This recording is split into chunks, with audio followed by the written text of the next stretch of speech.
नमस्कार प्यारे भाई और बहनों। हम हैं पूर्व जन्म की कहानियों के कथावाचक, past life regression expert, life and leadership coach Hitesh Chhabra. प्यारे दोस्तों, हमारे आज के इस वीडियो के अंदर हम इमैच्योर पेरेंटिंग से जुड़े हुए कुछ काउंसलिंग के केसेस हैं, वो आप सभी के सामने हम प्रस्तुत करने जा रहे हैं। दोस्तों, ये एक आध्यात्मिक समाधान सीरीज का एपिसोड है, जिसके अंदर जब भी हम कभी एक कोई अच्छा काउंसलिंग का केस हमारे पास आता है, अच्छे का मतलब ये है कि देखो, वैसे तो परेशानियों से घिरे होते हैं काउंसलिंग के केसेस, लेकिन जिसके अंदर से कुछ अच्छी शिक्षा मिल सके, है ना। और ऐसे काउंसलिंग के केसेस जिसके अंदर हमें लगता है कि भाई ये तो आजकल कॉमन प्रॉब्लम हो गई है, और दूसरे भी भाई बहन जो हैं, जो वो केस स्टडी को सुनेंगे। केस स्टडी को सुनना मतलब कि जो अपना प्रॉब्लम लेकर के हमारे पास आए, उन्होंने क्या प्रॉब्लम शेयर किया, क्या उनके फीलिंग्स हैं, क्या उनसे जुड़े हुए लोगों के फीलिंग्स हैं, उसमें क्या कॉम्प्लिकेशंस हैं, क्या जैसे सब कुछ गुंजल हो जाता है लाइफ के अंदर। और काउंसलिंग के माध्यम से वो जो गुंजल है उसको सुलझाने का जो प्रयास किया जाता है, जिसके अंदर मेजरली नया नजरिया दिया जाता है, क्या उनको स्टेप्स लेने चाहिए, इसके बारे में बात की जाती है। तो जितनी हमारी अपनी पर्सनल हमारी समझ है, जो हमारे जीवन का अनुभव है, उसके प्रमाण जो है फिर जैसे वो शेयर करते हैं, फिर हम उनको एडवाइस देते हैं। तो आज का जो ये केस स्टडी है, जैसा कि हमने बोला दोस्तों, इमैच्योर पेरेंटिंग से जुड़े हुए कुछ काउंसलिंग के केसेस इसके अंदर हम आप सभी के साथ साझा करेंगे। और दो मेजरली केसेस हैं, बैक टू बैक हमारे सामने आ गए हैं, जिसके अंदर माता-पिता हैं जो कि अपने बच्चे की बहुत-बहुत चिंता करते हैं। वो अपने बच्चे के भविष्य को लेकर के बहुत सारे स्टेप्स लेना चाहते हैं।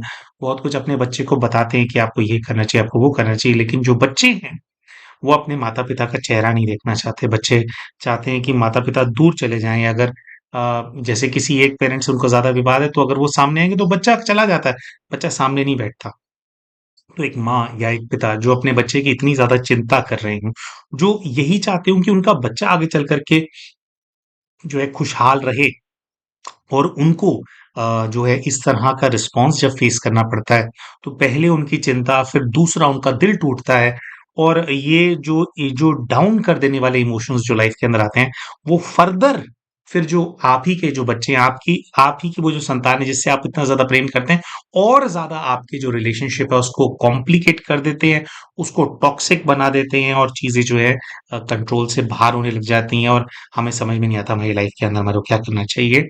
तो ऐसे ही 2 केसेज़ हैं, आपके सामने प्रेज़ेंट करेंगे, जिसमें उन्होंने क्या बताया अपनी परिस्थिति के बारे में, और उनकी परिस्थिति के प्रमाण क्या एडवाइस दिया गया, है ना? और उसके अंदर से कुछ की मैसेजेस हैं। अब देखो, एग्ज़ैक्टली जो एडवाइस दिया गया वो तो उनकी परिस्थिति के प्रमाण है, ज़रूरी नहीं है कि आपकी अगर ऐसी सिचुएशन है उसमें एग्ज़ैक्टली वही सॉल्यूशन फिट हो जाएगा, है ना? क्योंकि वो तो हर चीज़ की कुछ निटी-ग्रिटी होती है। लेकिन कोई की मैसेजेस होते हैं कि अच्छा, ये मेन बात ये है ना।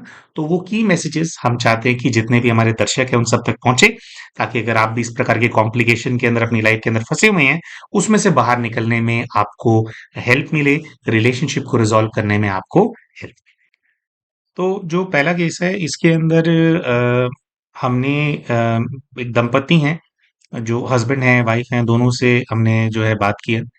और दोनों का ही जो सबसे मेजर कंसर्न था वो उनके बड़े बेटे को लेकर के था। जो छोटा बेटा है, 2 बच्चे हैं उनके, 2 छोटा बेटा ठीक है। बड़े बेटे को लेकर के था। जो बड़ा बच्चा है वो 23-24 वर्ष की आयु का हो गया है। 12वीं तक बच्चा ठीक था, और 12वीं कक्षा के अंदर बोर्ड एग्ज़ाम देने से पहले जो माताजी हैं उनकी, वो कहती हैं कि कुछ ऐसा हुआ, उसके बाद से भैया जो मेरा बच्चा है ना, फिर वो जैसे गलत आदतों में पड़ गया, कुछ लड़ाई झगड़े वगैरह करने लग गया, नशे करने लग गया, पढ़ाई में एकदम से पिछड़ गया। और उन्होंने कहा कि फिर 12वीं कक्षा के पेपर देने के बाद ना तो बच्चे ने आगे पढ़ाई करी, ना ही कोई नौकरी करता है, ना ही कोई काम धंधा करता है ना? और बस जो है बाइक लेकर ये कभी कहीं चले जाता है, कभी कहीं चले जाता है। और जो उनके मम्मी हैं, मतलब जो बहन जी जो हमसे बात कर रहे थे, उन्होंने कहा कि ना मेजरली जो सबसे बड़ा प्रॉब्लम है वो ये है कि जैसे ही बच्चे के पापा घर में आते हैं, तो बच्चा जो है वो घर छोड़ करके चला जाता है कि मैं यहाँ पे नहीं हूँ, मैं कहीं और जा रहा हूँ। वो कैसे मोटर पे जाके बैठ जाएगा, और जैसे खेतों में मोटर होती है ना, तो उधर जाके बैठ जाएगा, या अपने किसी दोस्त के घर चला जाएगा।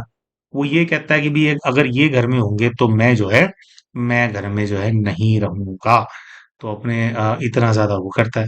अब पिता जो है, पिता क्या होता है, पिता ना दुनियादारी अपने बच्चे को सिखाता है कि क्या उसको करना चाहिए। तो पिता से इतनी ज़्यादा जो बच्चा है उसकी दूरी हो गई है, माँ की सुनता नहीं है। कभी बैठे-बैठे उल्टी-सीधी बातें भी बोल देता है ना, उसको ज़्यादा कुछ बोलो तो बातें सुना देता है। तो इस तरह से जो है ये सब कुछ चल रहा है। अब जो काउंसलिंग होती है दोस्तों, उसके अंदर क्या है, स्पिरिचुअल एस्पेक्ट भी होता है। उसके अंदर एक जो प्रैक्टिकल एस्पेक्ट होता है वो भी होता है। तो बहन ने थोड़ा स्पिरिचुअल लाइंस पे हमारे को ये बात बताई कि उन्होंने कहा कि जब ये 12वीं कक्षा में था तो एक किस्सा हुआ था कि ये ना अपने बोर्ड के पेपर दे करके घर आ रहा था।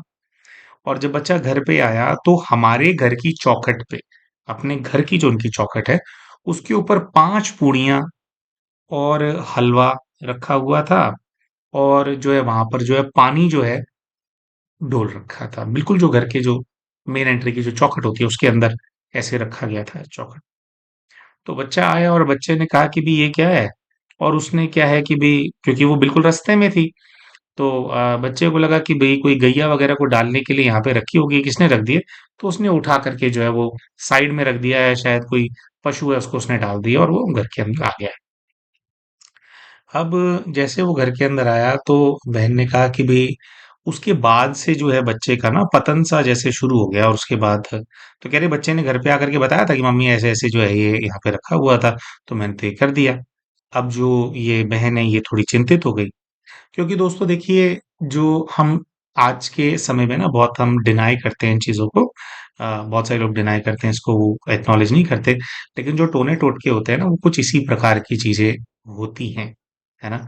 तो बहुत सारी चीजें होते हैं, उनका आधार लेकर के उसको कुछ ऐसा किया जाता है कि जो व्यक्ति उसको छू लेगा वो उस चीज के प्रभाव में आ जाएगा ना। जैसे फॉर एग्जाम्पल खाने पीने की जो चीजें हैं, तो थोड़ा सा बस इसको टच बेस कर रहे हैं। खाने पीने की जो चीजें हैं, किसी विशेष शक्ति से कनेक्शन बना करके उसको खिलाई जाती है वो। तो जो अदृश्य शक्तियां होती हैं वो दिखाई तो देती नहीं है। तो ये सब चीजें क्या करती है, वासना लेती हैं। वासना लेती है मतलब उनके नाम से अगर आप बनाओ और उनको प्रस्तुत करो, तो जो उसका जो वाइब्रेशन होता है भोजन का, वो उसको कंज्यूम करते हैं, उससे उनको सेटिस्फेक्शन मिलता है उनको, है ना। तो कोई नेगेटिव, मान लो कोई एनर्जी है जिसको, जो कि परेशान करने वाली एनर्जी है, तो क्या किया जाता है, तो इस तरह की चीज बनाई जाती है, उसको प्रस्तुत की जाती है और एक स्थान पर रख दी जाती है। अब जिस स्थान पर वो चीज रखी हुई है वहां पर वो चीज जो है फिर बैठ करके उस चीज की वासना ले रही होती है। और ऐसे में बड़ी चालाकी से क्या किया जाता है, उनको पता होता है कि घर का कोई सदस्य आकर के इसको छुएगा, लात मार देगा या इसको उठा लेगा। तो जैसे ही वो उठाते हैं उस चीज को, तो जो भी चीज उसकी वासना ले रही होती है वो उग्र हो जाती है उनके ऊपर कि भी मेरा खाना, मेरी चीज तुमने क्यों छुई, तो तूने छुई है। तो वो उसके सर हो जाती है ना। एक तामसिक तांत्रिक क्रिया का जो है हमने यहाँ पे बस उदाहरण दिया। तो ऐसा इनके बहन ने बताया कि भी ऐसा ऐसा हो गया और उस दिन के बाद बच्चा बदल गया। तो कह रहे कि तो हमने कहा कि भी थोड़ा आपको ध्यान रखना चाहिए इस चीज का, किसने रख दिया था। तो बहन ने बताया कि भैया हमारे घर के सामने ना घर है एक बहन का, तो उनके घर पे कैमरा लगा हुआ है, वो कवर करता है। तो कह रही मैं उनके पास गई थी, लेकिन उन्होंने कह रहे गोलमोल कर दी बात की भी फुटेज नहीं है या कैमरा नहीं चल नहीं रहा। कह रहे मतलब बहुत वो अनविलिंग थी जो वो है उसका फुटेज देने में कि भी किसने किया है ये चीज, या क्यों यहाँ पर ये रखी गई, क्यों पानी बिखेरा गया। तो कह रहे, तो एकदम से हमने कहा कि अब उसी ने किया होगा ना, है ना। तो उसको होगा कि अपने कैमरे से अपनी फुटेज निकाल करके दे दूं। तो कह रही पर उसने हमारे को कैमरे की जो फुटेज है वो नहीं दी, मैंने बहुत कुछ बोला। दूसरा फिर बहन ने बताया कि मैंने अपनी माताजी को संपर्क किया था और मैंने बताया कि भी ऐसे ऐसे रखा हुआ था। तो कह रही मेरी माँ ने ये कहा कि अगर ऐसा कुछ होता है ना तो उसमें मिट्टी का तेल छिड़क करके आग लगा देते हैं उसको, ठीक है। तो हाथ नहीं लगाते, तो वो थोड़ा से आग लगा देते हैं और उसके बाद जो है किसी लकड़ी से आप साइड कर दो।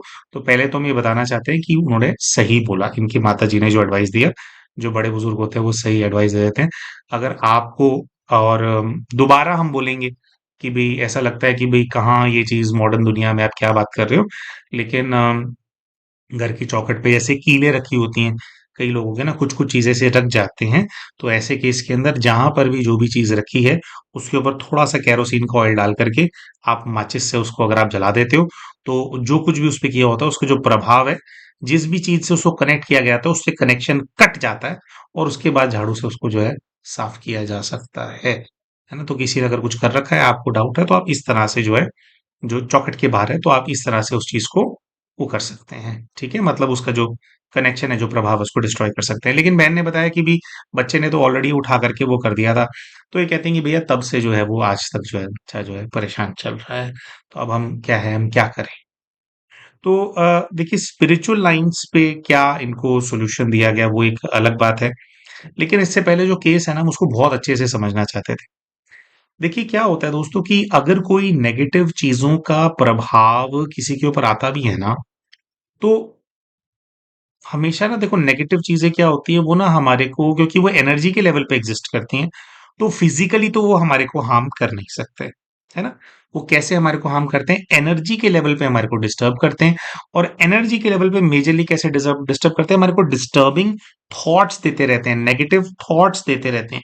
कई वर्जन्स होते हैं नेगेटिव थॉट्स के, जैसे एक नेगेटिव थॉट का वर्जन ये होता है कि इंसान सेल्फ पिटी करता रहेगा, सेल्फ ब्लेम करता रहेगा कि मैं बहुत बुरा हूँ, मैं ये हूँ, मैं बेकार हूँ, मेरी ज़िंदगी बेकार है, सब कुछ उसके लिए, है ना? किसी काम का नहीं हूँ, देखो वो काम के इस तरह के थॉट्स थे ना डाउन करने वाले और कुछ लोगों को क्या होता है बहुत तेज़ चलने लग जाता है। हर वक़्त चीज़ें चलती रहती हैं दिमाग के अंदर, बंदा डिस्टर्ब रहता है, किसी एक चीज़ के ऊपर बंदा फ़ोकस नहीं कर पाता, हलचल के अंदर रहने लग जाता है, हलचल, हलचल, हलचल, हलचल, हलचल रहने लग जाती है। या कुछ केसेस के अंदर लोगों को किसी-किसी चीज़ का ऑब्सेशन हो जाता है, जिसको ओसीडी बोलते हैं, ऑब्सेसिव कंपल्सिव डिसऑर्डर। कई सारे प्रकार की ओसीडीज़ होती है ना, तो इस तरह से हो तो व्यक्ति किसी एक चीज़ को लेकर के बहुत ज़्यादा जो है ऑब्सेस्ड हो जाता है उससे कि भी मेरे को ये करना है। तो इस तरह की चीज़ें जो है बच्चे के साथ होने लग जाती हैं। अब ये जो बच्चा है, इसके केस के अंदर जो बच्चा है उसको ना डिस्टर्बिंग थॉट्स रहते हैं। वो मतलब वो जैसे उसका दिमाग काबू में नहीं रहता। वो कब क्या बोलेगा, कब क्या कर देगा, है ना? कहाँ पे जाकर के अपनी बाइक मार देगा, कब किससे झगड़ा कर लेगा, समझ में नहीं आता। तो जैसे पूरा-सा डिस्टर्ब हो गया। तो क पहले कहने का भाव ये है कि चीज़ें जो होती हैं ना, वो हमारे को मेंटल लेवल पे ही हमारे को डिस्टर्ब कर देती हैं। तो अब इसके अंदर क्या है देखो एनर्जी के लेवल पे कैसे आप उस चीज़ को सॉल्व करोगे वो बाद की बात है। लेकिन अगर आपके परिवार के अंदर कोई व्यक्ति इस प्रकार के डिस्टर्बेंस से गुज़र रहा है, विशेषकर आपका जो बच्चा है, तो आप बच्चे को कैसे हैंडल कर रहे हो? उस उसको क्या कितना आप समझ रहे हो? उसके साथ आप कितनी ज़्यादा पेशेंस रख रहे हो? ये सब चीज़ें बहुत ज़्यादा मैटर करती हैं, ठीक है? तो अब क्योंकि बहन ने हमारे को बताया था कि अपने पिताजी की शक्ल देखता है तो घर से भाग जाता है। तो हमारे को थोड़ा इंट्यूशन भी था, तो हमने कहा कि भई इसमें आप क्या एक्सप्लेन करोगे? आप तो अपने नज़रिए से बताओगे, आपके पति हैं तो आप उनको बुलाइए। तो भाई साहब थे, तो आए वो और उन्होंने कहा कि ऐसे-ऐसे है। तो हमने कहा लड़का आपका भी परेशान रहता है? तो कहते हाँ, बहुत ज़्यादा ऐसे है डिस्टर्ब करके रखा कोई काम नहीं करता, कुछ नहीं करता, इस तरह से बोला। तो हमने बोला कि ठीक है भई आप अपने बच्चे के लिए क्या करते हो आप बताओ? भई एज़ अ पेरेंट अगर वो आपका अभी शक्ल नहीं देख रहा है, इधर-उधर जा रहा है, तो आप अपने बच्चे के लिए क्या-क्या करते हैं, आप बताइए? तो भाई साहब ने एकदम से बताना शुरू कर दिया। कह रहा है, "मैं इसके लिए फॉर्म भर देता हूँ कि भई इसको ना भरना पड़े, मैं फॉर्म भरता रहता हूँ इसके लिए।" "अच्छा और क्या करते हो?" "तो किस चीज़ का फॉर्म भरते हो?"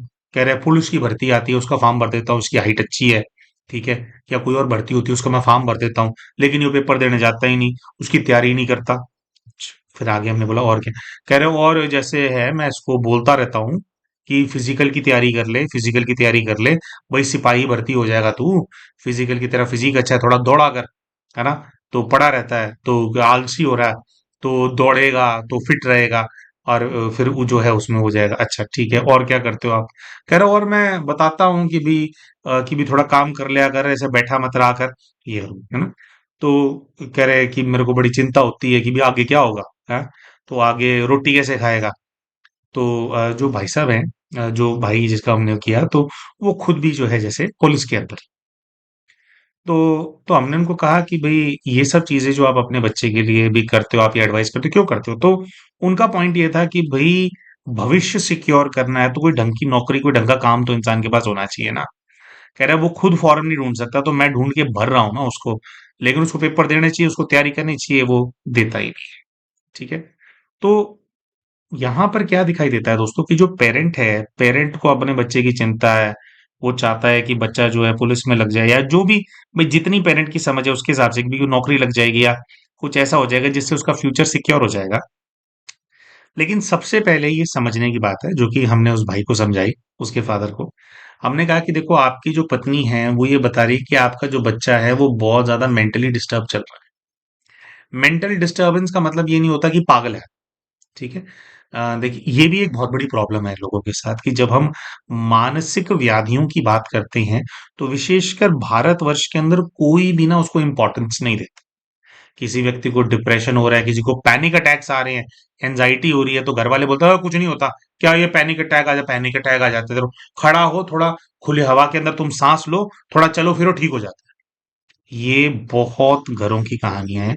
यानी कि मानसिक तौर पे, यानी इंसान क्या फील कर रहा है उसकी वजह से उसकी, उसके जो स्वभाव है, संस्कार, उस पर क्या इम्पैक्ट आ रहा है, वो कैसे उसकी लाइफ को इम्पैक्ट कर रहा है, ऐसी चीज एग्जिस्ट ही नहीं करती है। मतलब है ना हमारे घर वालों के हिसाब से कि भी ये कोई बीमारी होती है क्या? है ना, बीमारी तो ये होती है कि भाई कोई कहीं छत से बंदा गिर जाएगा, है ना, चोट लग जाएगी, तो फिर भी उसको हम बीमारी जो हम समझेंगे। तो एक तो ये बहुत बड़ी प्रॉब्लम है कि अगर आप एक पेरेंट हैं तो आपको ये समझना बहुत बहुत आवश्यक है कि हम चीजों को लेकर के कैसा फील करते हैं। अगर हम अपनी लाइफ के अंदर पॉजिटिव फील नहीं कर पा रहे हैं, हम अगर अगर हम नेगेटिव फील कर रहे हैं और अंदर से हम अच्छा फील नहीं कर रहे हैं, तो ये मन का रोग है। और इस प्रकार के मन के रोग बढ़ते चले जा रहे हैं क्योंकि लोगों की आत्मिक शक्ति कम होती चली जा रही है ना। ये एक बहुत बड़ी समस्या है। इसको पहले तो रिकॉग्नाइज करने की आवश्यकता है कि वाकई में ये भी एक समस्या होती है। तो जो ये भाई साहब से हम बात कर रहे थे तो उन्होंने जो हमारे को बताया कि भी मैं ये कर देता हूँ इसके लिए, मैं ये कर देता हूँ इसके लिए, है ना। तो इससे पहले तो हमारे को ये समझ में आ रहा था कि जो बच्चे की जो प्रॉब्लम है, ये इनके माइंड में उसके लिए कोई एक्नॉलेजमेंट नहीं है। इनके माइंड में इनके हिसाब से वो कोई प्रॉब्लम ही नहीं है, बस लड़का जो है नालायक सा हो गया हमारा, है ना, कुछ करता नहीं है, उसको कुछ करना चाहिए, उसको कुछ करना चाहिए। तो प्रॉब्लम नहीं समझ रहे।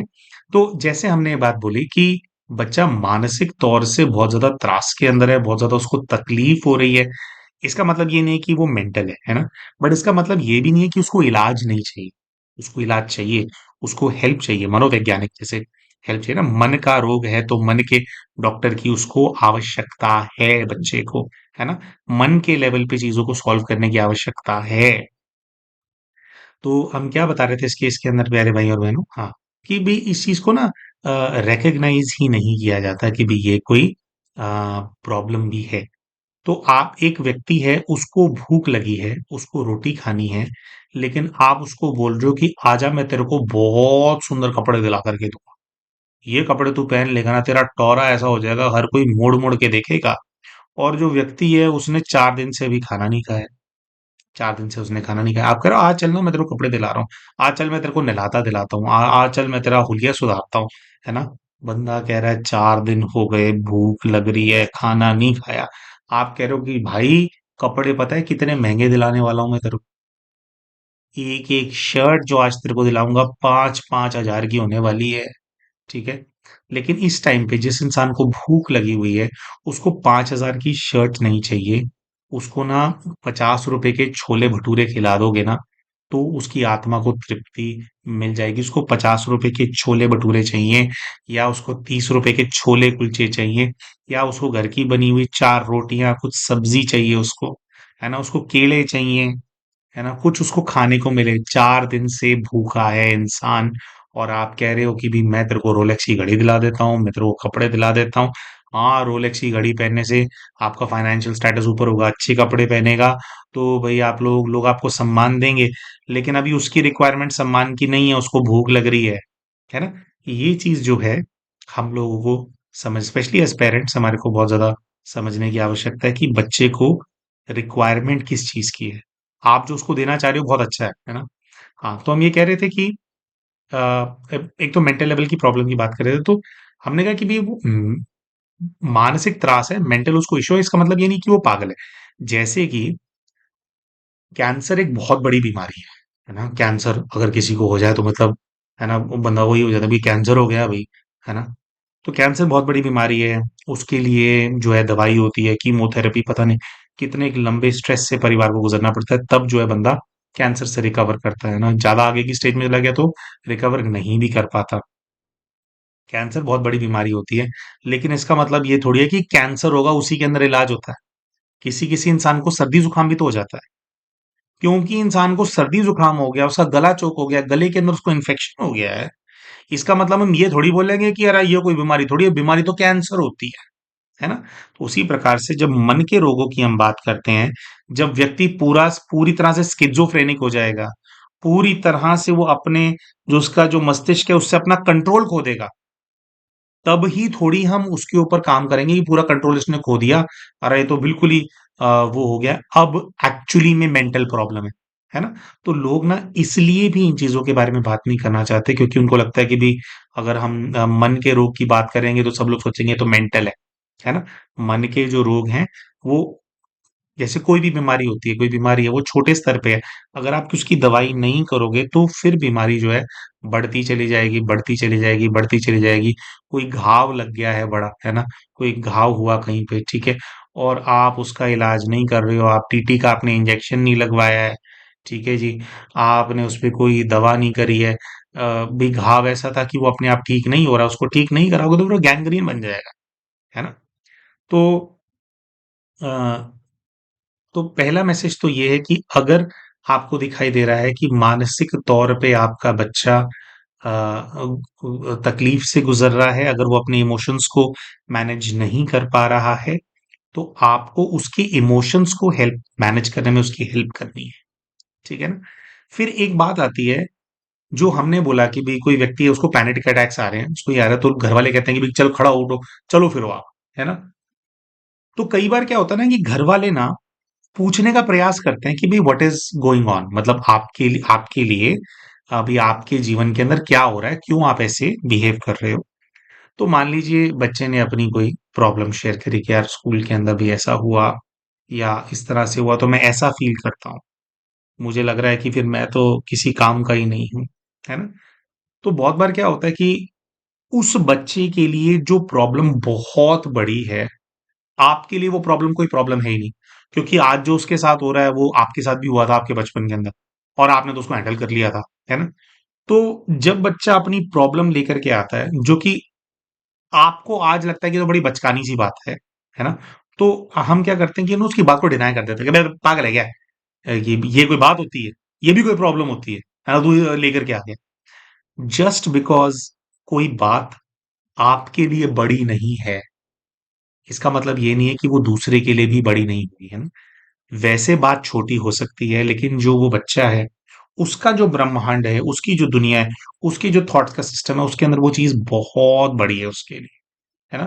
तो मानसिक जब भी कोई रोग होता है या मानसिक जब अवस्था जब डिस्टर्ब हो जाती है, और अगर हमारे को किसी को काउंसल करना होता है या किसी को हमारे को हेल्प करनी होती है, तो हमारे को एज़ पेरेंट अगर आप अपने बच्चे को काउंसल करते हो और आप अप्रोच करते हो कि वो आपके साथ अपनी प्रॉब्लम शेयर करे, तो आपके लिए हो सकता है कि वो प्रॉब्लम प्रॉब्लम ना हो, लेकिन अगर आपका बच्चा कह रहा है कि मुझे ये प्रॉब्लम है, चाहे कोई बहुत छोटी-सी चीज़ है, उसको आपको सीरियसली लेना चाहिए। फर्दर पूछो कि आपको ऐसा क्यों लगता है बेटा? ये क्या होता है, वो क्या होता है? एंड देन आप उसकी प्रॉब्लम को सॉल्व करने में उसकी हेल्प करो, ना कि बस आप डिनाय करो। और ऐसा हम ना अपने दर्शकों से भी बोलते हैं। जैसे कई बार भाई-बहन जो होते हैं वो हमें काउंसलिंग के लिए हमारे को अप्रोच करते हैं या पास्ट लाइफ रिग्रेशन के लिए अप्रोच करते हैं। तो वो अपनी कुछ ऐसी प्रॉब्लम्स होती है उसको छुपा रहे होते हैं, बताते नहीं हैं। क्यों नहीं बता रहे होते? क्योंकि वो हमें कहते हैं कि भैया ये क्या आप सोचोगे कि मैं कैसी स्टूपिड वाली बात कर रही हूँ, ऐसे ये वाली बात कर रही हूँ, ये कोई प्रॉब्लम नहीं होती, लेकिन भैया मेरे को ऐसा लगता है। तो हम बोलते हैं उनको बड़ा स्ट्रिक्टली बोलते हैं कि कोई भी बात जो आपको तकलीफ दे रही है, आपको ऐसा नहीं समझना कि ये तो स्टूपिड सी चीज़ है। हो सकता है कि जो चीज़ आपको तंग कर रही है, मेरे लिए वो कोई बड़ी चीज़ ना हो, लेकिन आपके मन के अंदर तो वो तकलीफ पैदा कर रही है ना। तो आपको क्लैरिटी लेनी चाहिए, आपको उसको सॉल्व करना चाहिए। सारी दुनिया को लगता हो कि वो चीज़ स्टूपिड है, सारी दुनिया को लगता हो कि वो तो छोटी-मोटी चीज़ है, लेकिन आपके लिए अगर वो चीज़ बड़ी है, तो यहाँ पे आपका इलाज हो रहा है एक प्रकार से, या आपको हेल्प करने की प्रयास किया जा रहा है, तो आपको बतानी चाहिए।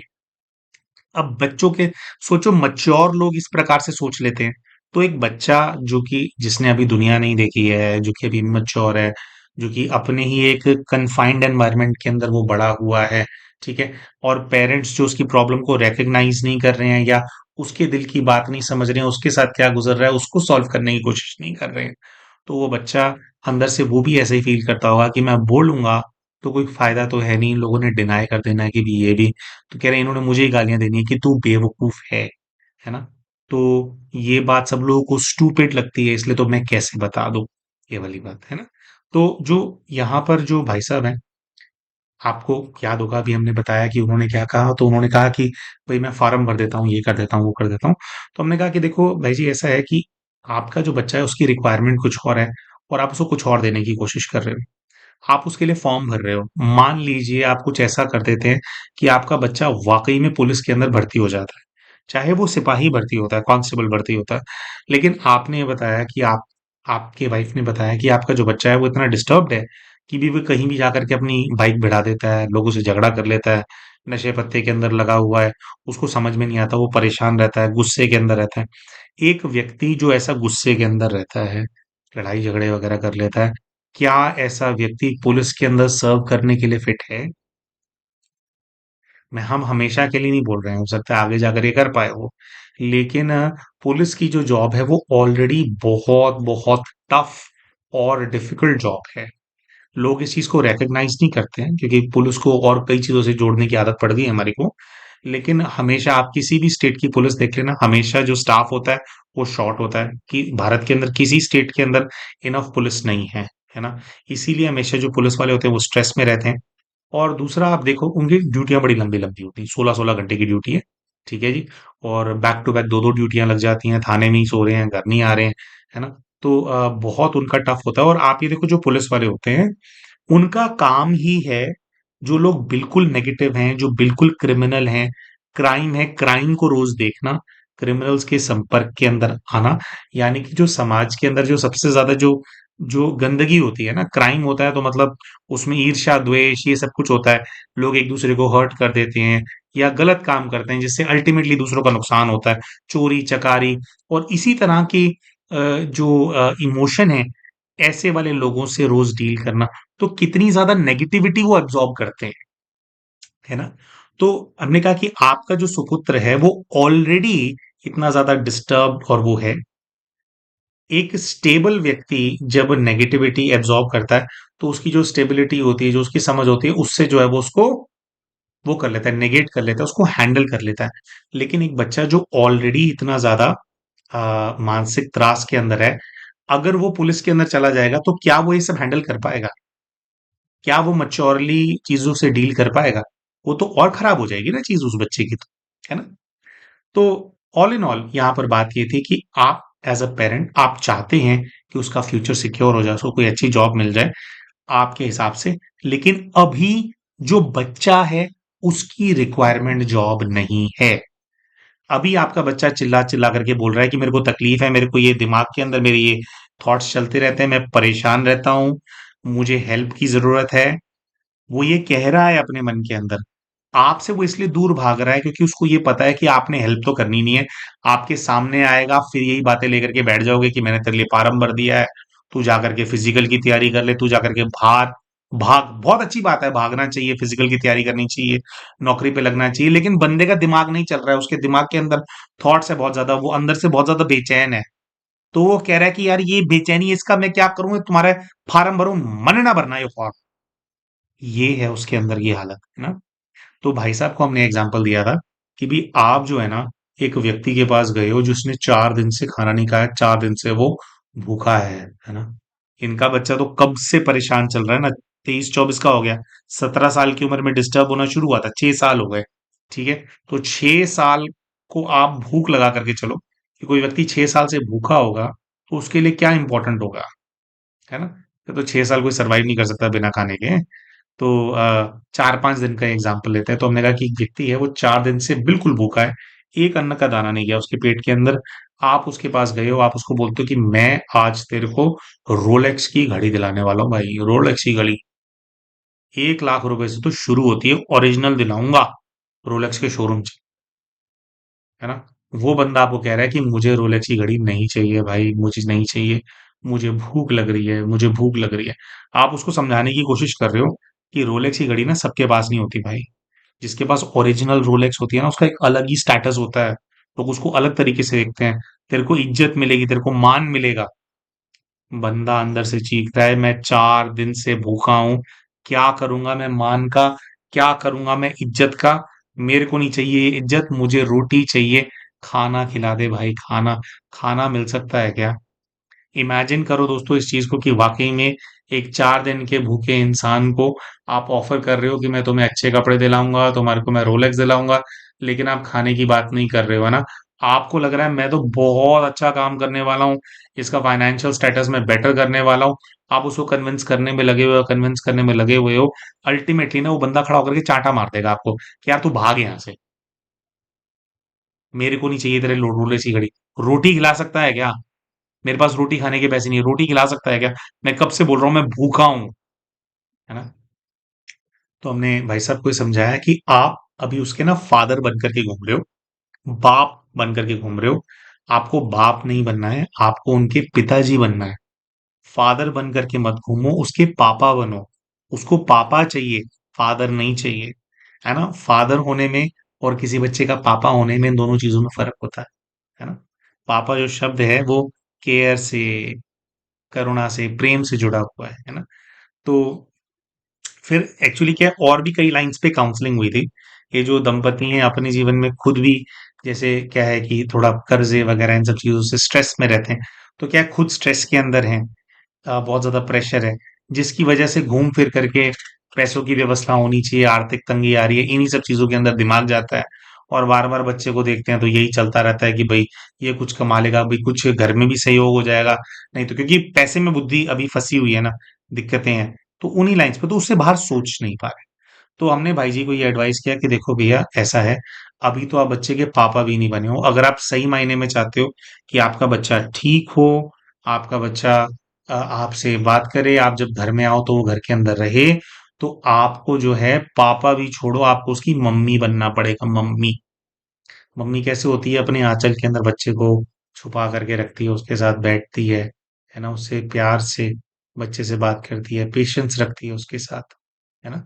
और बच्चे को कहती है कि आप बताओ, मैं आपको जज नहीं करूंगी बेटा, तो आपको फादर सन टॉक करनी है उसके साथ करो, लेकिन आपको जो है अपने बच्चे को विश्वास दिलाना पड़ेगा कि जो तेरे साथ हो रहा है उसको सुनने के लिए बेटा मैं तैयार हूं।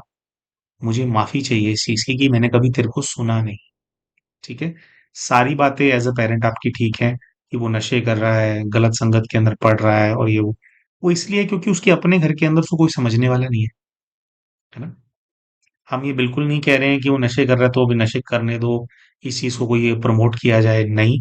लेकिन बच्चे को रिक्वायरमेंट है कि उसकी जो मानसिक स्थिति है उसको समझने वाला कोई हो। बच्चा इतना ज्यादा डिस्टर्ब, आप सोचो नशे क्यों कर रहा है ना। उसको थॉट्स आते रहते हैं, वो परेशान रहता है, परेशान रहता है, परेशान रहता है। तो जब वो नशा कर लेता होगा, नशा करने से क्या होता है कि जिस भी तरह का इंसान नशा करता है, नशा इंसान को सुन्न कर देता है। थोड़ी देर के लिए उसको राहत मिलती है उन थॉट्स से, इसीलिए वो नशा करके पड़ जाता है ना। तो प्रैक्टिकल लेवल पे जो भाई जी हैं, हमारे को दिखा कि उनकी वजह से जो बच्चे के साथ परिस्थिति है वो और ज्यादा खराब होती जा रही है। तो और ऐसा क्या होता है कि जैसे टोटका वगैरह कराया होता तो इन लोगों पे भी कराया होगा, जैसे उनकी माता जी पे तो बच्चे की माता जी पे तो प्रभाव है ही, है ना। तो ये लोग भी नहीं समझ पाते हैं कि क्या करना है। तो एक हमने कहा कि भी आपको इस चीज का दृढ़ निश्चय करना पड़ेगा, संकल्प करना पड़ेगा कि आप ये फॉर्म भर ले, फिजिकल कर ले, ये पढ़ ले, ये कर ले, आप ये वाली बातें नहीं करोगे। आपकी बातें ठीक हैं, लेकिन अभी आपका बच्चा इन सब चीजों को एब्जॉर्ब करने की स्थिति के अंदर नहीं है। बिल्कुल आपको कसम खानी है कि मैं ये सब बातें नहीं करूंगा अभी बच्चे से, अभी टाइम। ठीक है। एक तो ये, और दूसरा फिर जो भाई है हमने उनको एडवाइस किया कि देखो बात का आप लोगों का चैनल आपस में बंद हो गया है, बातचीत हो नहीं पा रही है। तो आपको ना एनर्जी के लेवल पे जो बच्चा है उससे कम्युनिकेट करना पड़ेगा। मतलब कि आत्मिक स्थिति जो है आपको पहले तो अपनी बनानी है।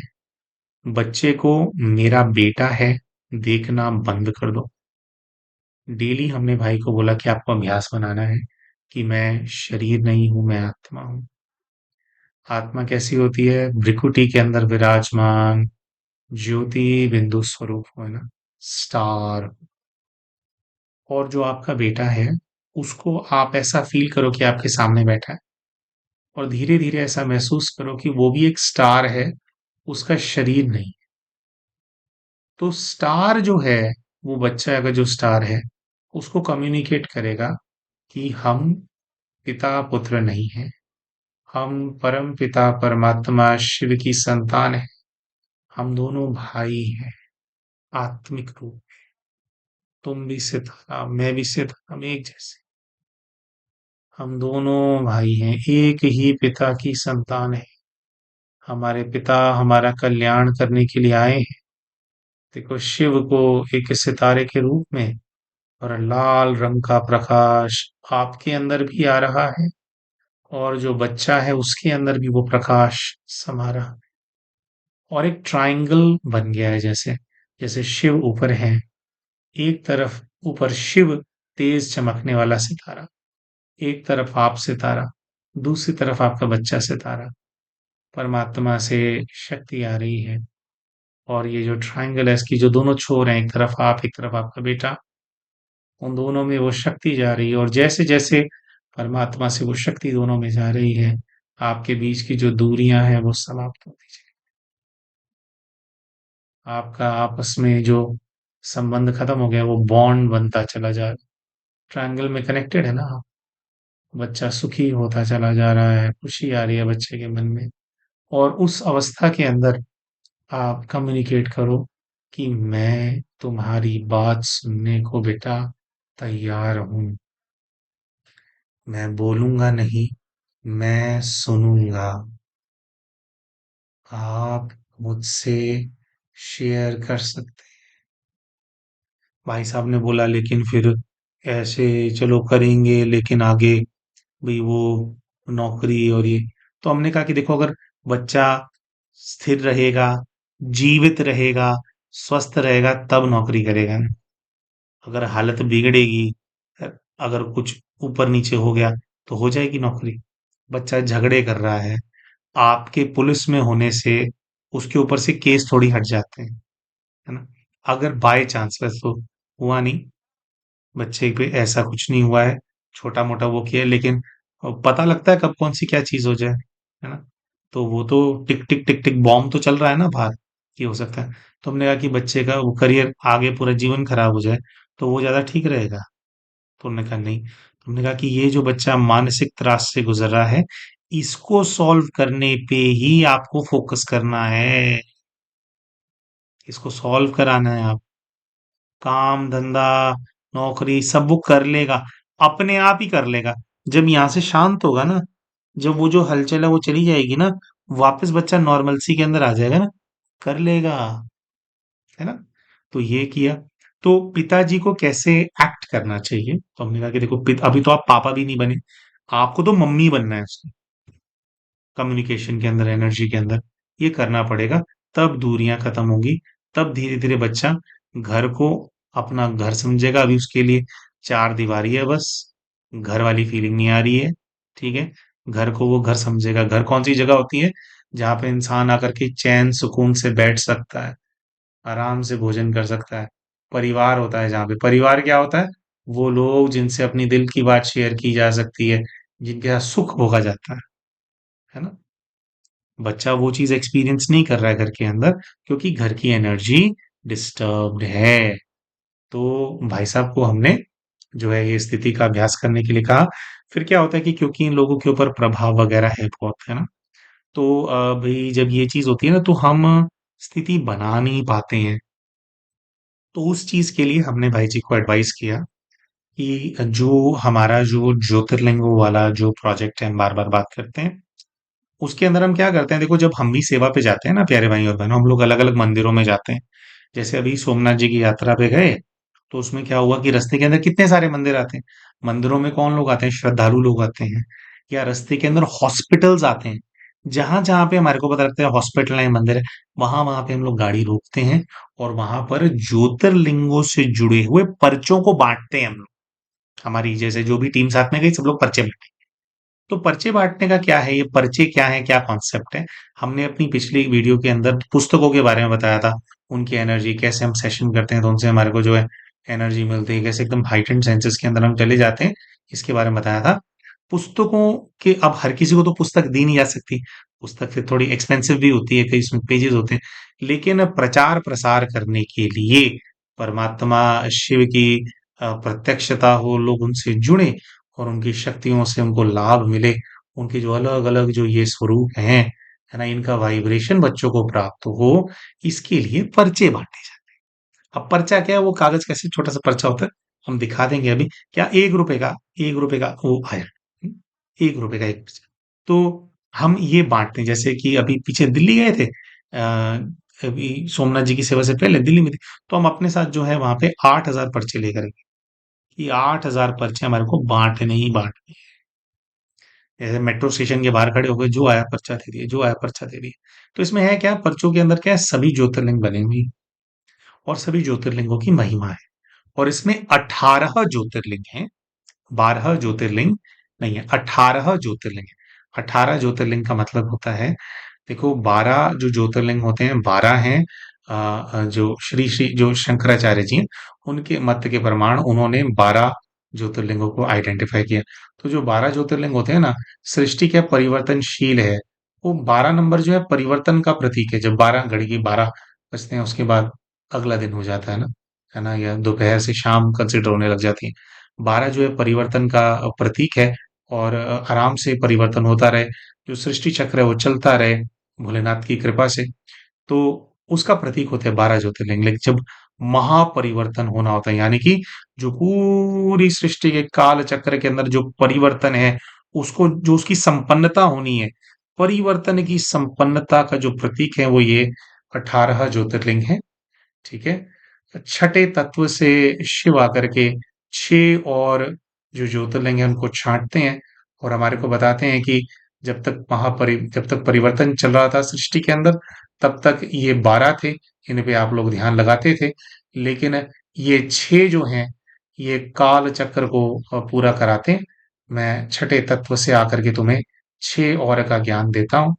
तो 18 जो नंबर होता है दोस्तों, ये होता है परिवर्तन की संपन्नता का प्रतीक। जैसे कोई बच्चा होता है ना, जब तक 17 साल का तब तक बच्चा है, 18 का हो गया ना, तो बोला जाता है कि बचपन पूरा हो गया, अब जो है जवानी शुरू होगी, मतलब अब आप मच्योर हो गए हो, अब आप एडल्ट हो गए हो।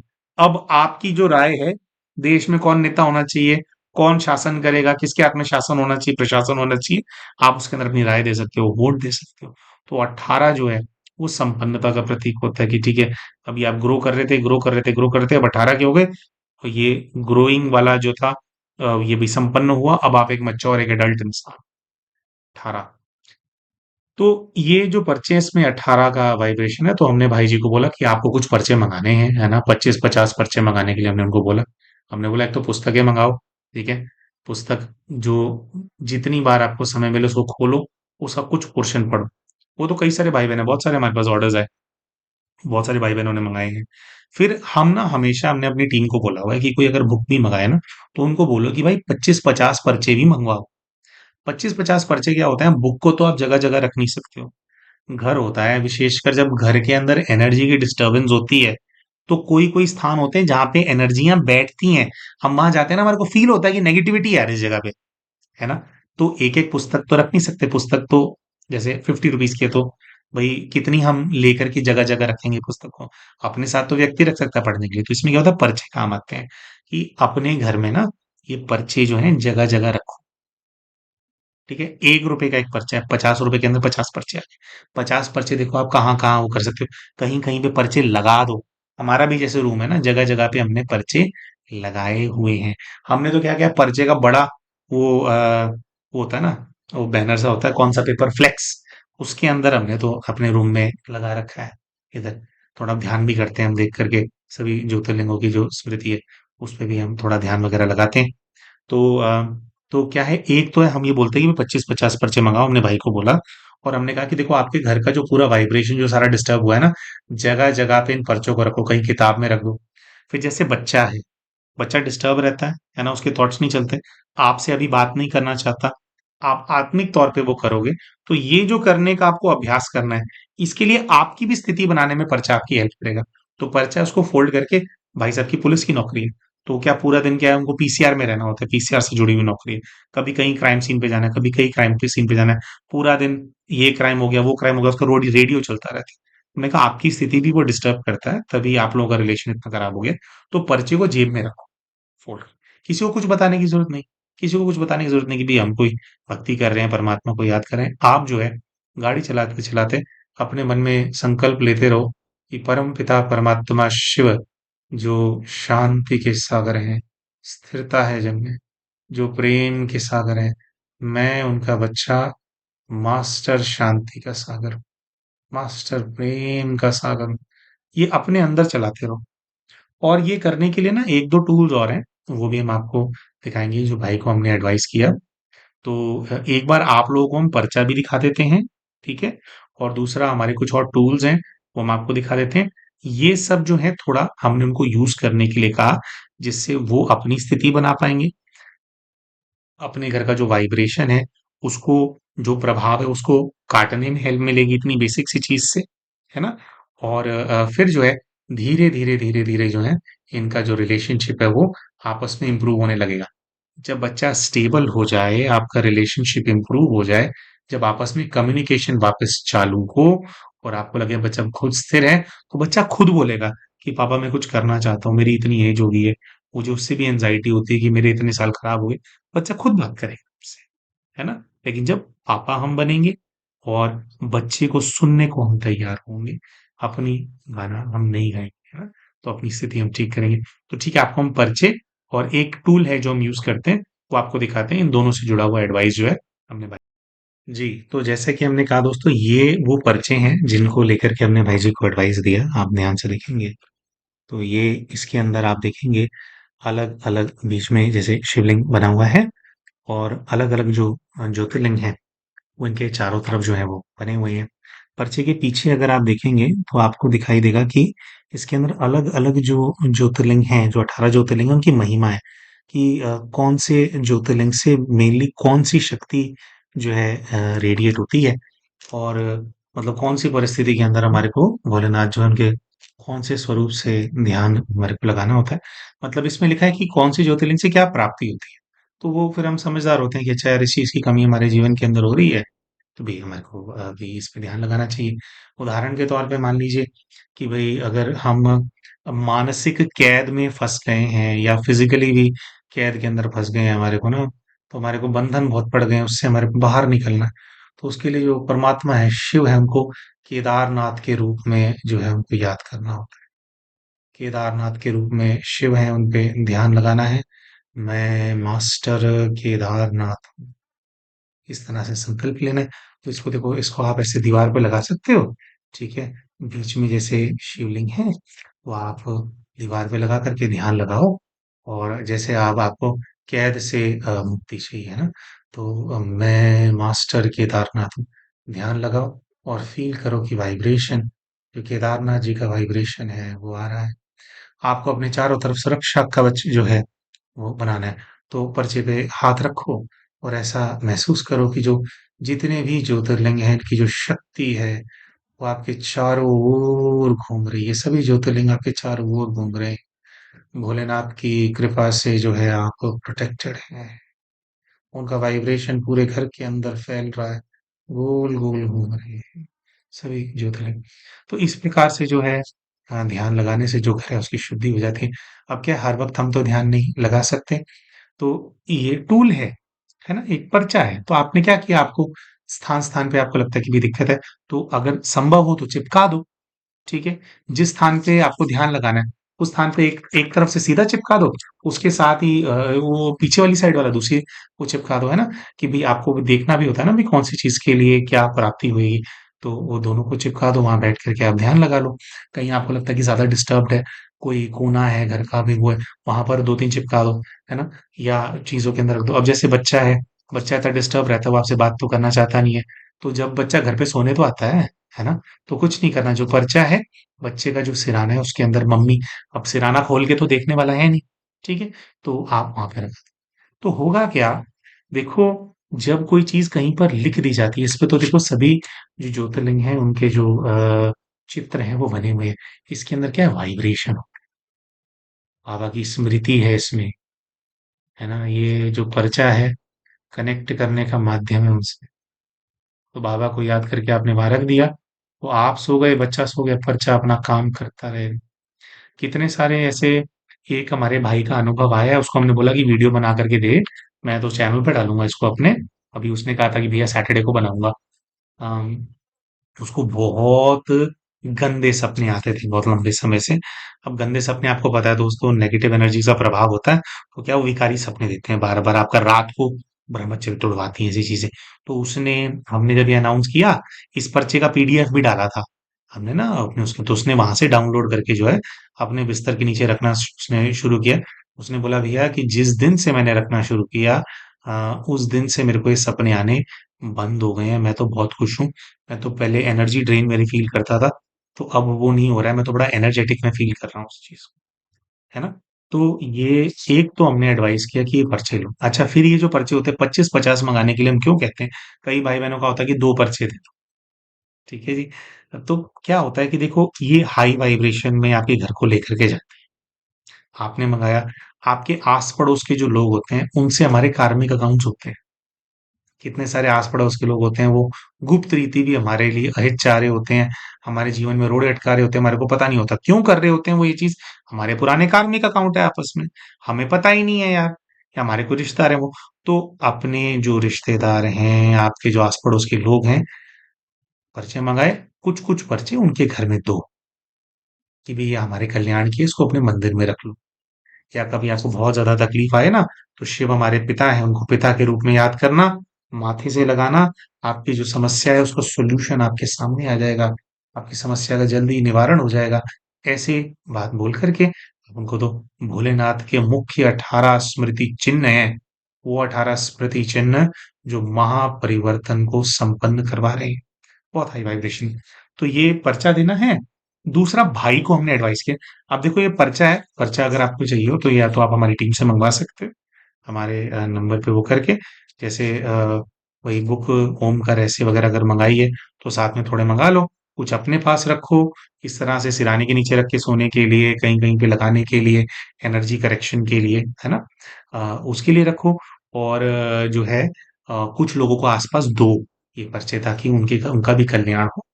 जिसका हमने अहित किया है, वो चुपके से हमारा अहित कर रहा है, हमने कोई ऐसी चीज उसके घर में पहुंचा दी जिससे उस आत्मा का कल्याण हो रहा है, उसके, उसका भार कट रहा है, तो उससे क्या होता है, हमारा कार्मिक अकाउंट आपस में सेटल होता है ना। दूसरी चीज ना दोस्तों, ये है हमारा ना, कि ये टेली काउंटर ही है ये, ठीक है। एक तो बटन दबाने वाला होता है, लेकिन ना ये ना ज्यादा इफेक्टिव हमारे को लगता है। इसके अंदर ये रीसेट का बटन है, आप ये दबाएंगे तो इसमें आप देखोगे नंबर 0 हो जाता है। फिर जैसे ये है ना, ये साइड में, जैसे जैसे आप इसको करते जाओगे ना, 1 2 3, तो क्या होता है, हमने भाई साहब को बोला, ऐसा नहीं है कि आप इसको यूज करोगे तभी ध्यान लगता है, या इसमें अलग से कोई शक्ति है। लेकिन क्या है कि जब हमारा ध्यान ना लगता हो, तो कुछ साधन होते हैं, कुछ टूल्स होते हैं, उनको यूज करने से क्या हेल्प मिल जाती है। अब हमने कहा कि भाई साहब देखो, आपको पूरा दिन गाड़ी चलानी है, आपको अभी बैठना है, आपको पीसीआर के अंदर आपको करना है, तो जैसे आपको समय मिले, कहीं कहीं पे गाड़ी रुकती है, तो आपको क्या करना है, आप इसको अपने साथ रखो, अपनी जेब के अंदर ये मंगा लो।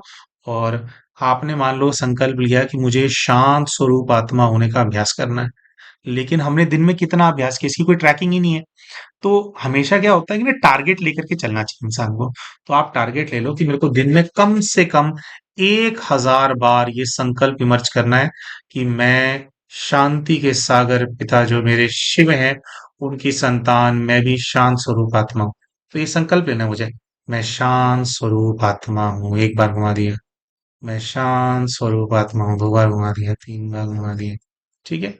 जैसे कि हमने कहा कि भी आप चाहते हो कि आपका बच्चा जो है फिजिकल की तैयारी कर ले, है ना, और दौड़े, दौड़ता तो हर कोई है, हो गया ठीक है मैं दौड़ लिया 5 मिनट, है ना, दौड़ तो रहा हूं ना, उससे नहीं होता ना।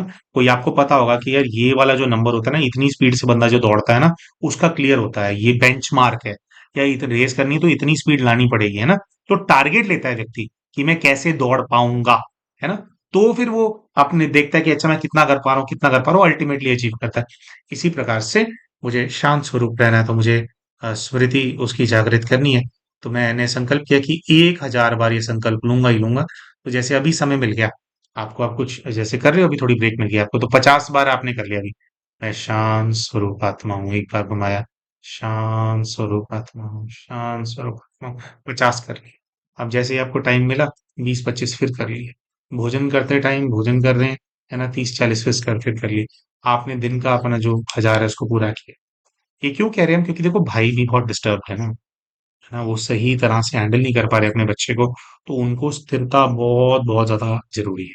तो पर्चों का उनको एडवाइस किया, किस तरह से उनको बच्चे के साथ बिहेव करना है ये एडवाइस किया, और ये टूल भी जो है वो इस्तेमाल कर सकते हैं, इसका एडवाइस किया।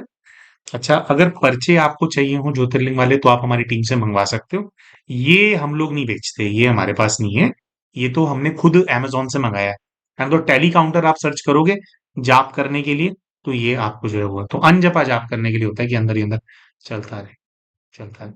जैसे हम ना ज्योतिर्लिंगों का अभ्यास करते हैं, जागेश्वर जी का चल रहा है, तो उसमें हमारे को संकल्प लेना होता है कि मैं योग योगेश्वर मास्टर जागेश्वर हूँ। जागृति कराने होता है, योग योगेश्वर मास्टर जागेश्वर हूँ। एक कर लिया, दो कर लिया, 1,000 करने होते हैं। तो हमारे को एक बारी में तो 1,000 होते नहीं है। तो कभी कितने हो गए, कभी कितने हो गए। तो ये टूल्स हमने भाई जी को एडवाइस किए। आप लोग भी चाहें तो आप इनका लाभ उठा सकते हैं। ठीक है जी। अम, एक और केस शुरू करना शेयर करना था, लेकिन ये बच्चे वाले केस के अंदर ही काफी लंबा हो गया। तो दूसरा केस जो है फिर हम अलग वीडियो बना करके शेयर करेंगे। इसके अंदर पेरेंट्स की काउंसलिंग करी थी, उसके अंदर बच्ची की काउंसलिंग करी, जो बच्ची अपने पेरेंट्स से बहुत दूर भाग करके आ गई है, क्योंकि बहुत टॉक्सिक हो गया था उसके लिए। अच्छा, एक छोटी सी बात ये भी है प्यारे भाई और बहनों, कि जो बच्चा है ना उसके ऊपर कई सारे प्रकार के प्रभाव है जिसकी वजह से वो ये एक्ट कर रहा है। तो इनको कैसे बिहेव करना है वो हमने बता दिया। अब जैसे ये जो पर्चे हैं, जब ये बच्चे के सिरहाने के नीचे रखे जाएंगे तो उससे क्या है, उसके ऊपर जो प्रभाव है वो प्रभाव हटने में बहुत बच्चे को हेल्प मिलेगी। अब पूरी तरह से अगर बच्चे को भी ठीक होना है कुछ, तो उसको भी ध्यान साधना वगैरह करनी पड़ेगी। लेकिन अभी का स्टेज ये है कि बच्चा कम्युनिकेट ही नहीं करना चाहता। तो जो स्टेप्स इनके पेरेंट्स को बताए गए करने के लिए, इनकी माताजी को भी ये बताया गया था कि आप जब भोजन बनाते हो, तो भोजन बनाते टाइम आपको स्ट्रिक्ट, आपको ये वो आपको नियम रखना है कि परमात्मा को समर्पण करने वाले, समर्पण के भाव वाले, स्वीट अच्छे जो म्यूजिक वाले, सॉफ्ट म्यूजिक वाले जो है भजन चल रहे होने चाहिए जिस समय आप भोजन बना रहे हो। और परमात्मा की शक्ति, शांति, प्रेम, पवित्रता, ये जो शक्ति है, जो भोजन में आप और इंग्रेडिएंट्स डाल रहे हैं उसके साथ ये सारी शक्ति भी जो है, जो भोजन है उसके अंदर प्रवेश कर रही है। ये आपको स्ट्रिक्ट नियम रखना है कि इसी प्रकार का भोजन जो है बच्चे को बना करके हमारे को खिलाना है, जो योग युग अवस्था के अंदर, योग युक्त अवस्था के अंदर बना करके परमात्मा का सकाश भोजन में डाल करके वो दिया जाए। ठीक है।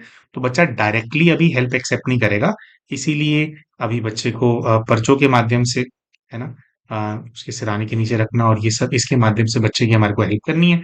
जैसे जैसे आप ये करते जाएंगे और वो उनका आत्मिक अभ्यास करेंगे, तो आप लोगों के बीच की दूरी खत्म होती चली जाएगी। जब कम्युनिकेशन वापस चालू हो जाएगा, तो थोड़ा अभी समय देंगे। थोड़ा समय देने के बाद फिर बच्चे को भी अपने आप को ठीक करने के लिए, जब बच्चा खुद बोलने लगे कि भी मैं परेशान हूँ, मैं निकलना चाहता हूँ, मेरी हेल्प करो, तो फिर जो है बच्चे का ध्यान साधना और ये सब जो है, इसके लिए इस माध्यम से जो है बच्चे की हेल्प की जाएगी, मतलब फिर बच्चे को प्रेरित किया जाएगा। या फिर जो है बच्चे के लिए हमने को कहा कि आप, उन्होंने कहा कि हीलिंग हम रखवा सकते हैं। हमने कहा कि आप रखवा सकते हो, लेकिन पहले बच्चे को उस स्टेज के अंदर लेकर के आना है कि वो कम्युनिकेट करने के लिए, हेल्प एक्सेप्ट करने के लिए रेडी हो, उसको विश्वास हो कि हाँ हेल्प मिलेगी। अभी अगर आप उसको ये बोल भी दोगे ना कि भी हमसे बात कर ले, तो आपके थ्रू है हमें, तो बच्चा नहीं सुनेगा, क्योंकि उसको ट्रस्ट नहीं है। तो ट्रस्ट आप जीतेंगे और फिर जो है बच्चे का जो ये वाली चीज़ है, फिर पूरा निवारण कैसे किया जा सकता है, उस पे अलग से जो है एडवाइस पे जो है हमने बोला आप ले लेना, लेकिन कुछ महीने अभी जो है सब बताया गया ये आप कीजिए, ताकि आपका जो गैप है वो कम हो और कम्युनिकेशन फिर से। हम आशा करते हैं ये जो वीडियो हमने बनाया है इससे आप लोगों को कुछ शिक्षा मिली होगी। अगर इस प्रकार का कॉम्प्लिकेशन आपकी लाइफ के अंदर है तो उसको सॉल्व करने में आपको हेल्प मिलेगी। इसी शुभ इच्छा के साथ वीडियो बनाया था। तो मिलते हैं आप सभी के साथ हमारे अगले वीडियो के अंदर। तब तक के लिए नमस्कार।